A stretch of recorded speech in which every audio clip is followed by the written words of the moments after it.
இன்னைக்கு சாவர்டோ பீட்சா எப்படி தோசாவா மாறுச்சுன்னு பார்ப்போம். Welcome to day 99. இன்னைக்கும் மீன் கடைக்கு வந்து இறாலு விளமீன்லாம் வாங்கியாச்சு. லஞ்சுக்கு இறாலு விளமீன் கேரட்டோட நேத்து மீதி இருந்த கிரில் சிக்கனும் ஒரு பீஸ் எடுத்துக்கிட்டேன். விளமீன் ஒரு பீஸ் தான் இருந்துச்சு, ஆனா கிரில் சிக்கனும் இருக்கிறதுனால இன்னைக்கு ஓகே. நேத்து மீதி இருந்த கேரட் அல்வாவை கொஞ்சம் ஃப்ரிட்ஜில் வச்சிருந்தேன், அதை ரீஹீட் பண்ணி சாப்பிட்டேன். சார்டோ பீட்சா பண்ணுறதுக்காண்டி அதோட ஸ்டார்டரை ஒரு வாரமாக வீட்லயே புளிக்க வச்சுட்டு இருந்தேன். அதை மாவா பிசைஞ்சு ஒரு 2 நாளாக புளிக்க வச்சு இப்போ தான் பீட்சா பண்ணேன். பட் நான் ஃபர்ஸ்ட் டைம் பண்ணுறதுனால கொஞ்சம் அதிக நேரம் புளிக்க வச்சுட்டேன்னு நினைக்கிறேன். பீட்சா ரொம்ப மோசமாக போயிடுச்சு. பிட்சாவோட பேஸ் மட்டும் தான் ரொம்ப புளிச்சு போயிருந்துச்சு.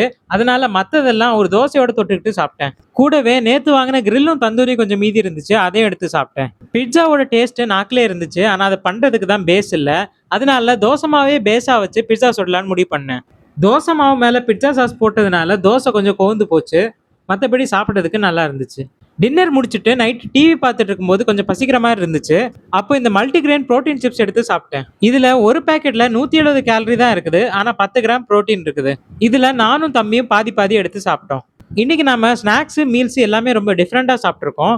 ஆனால் இன்னைக்கு சாப்பிட்ட முக்கால்வாசி ஃபுட்டு ஹை புரோட்டீன் ஃபுட்டு தான். அதனால இன்னைக்கு நம்மளால கேலரி டெபிசிட்ல இருக்க முடிஞ்சுது. மீண்டும் சந்திப்போம்.